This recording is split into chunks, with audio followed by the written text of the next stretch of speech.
SIPL automotive so ku chuak kania door visor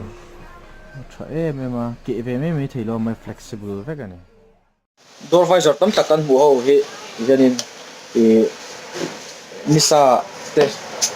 ake du me ma he arama akin ni ake ta vanek na te ke ta ka he no chu SIPL ku chuak door visor he chu injection molded and the big kera ha mai flexible ve kani so nei in huang hianin 3M tape vek 3M vek a hmang ta tape a hian aban he thai mem dika tina mai hian increase in chona flexible vek ani hian ya el com vek thaya a ke ve me lawa tong kon kapila ti kwal vek ko ni la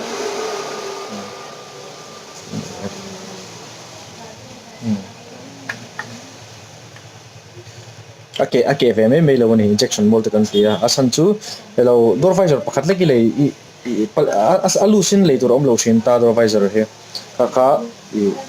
pakhat lek po alo ke se asetai le se langai china chuwang chonin mantlom te le ya ake le china setai le china chuan SIPL door visor injection molded nge hi so ka baza ngai den la ka ake ve to lo nga sum tam tak safe to don ni hi du ni so me so ka baza bo kon sin ve nga door visor hi ron ngai den don ne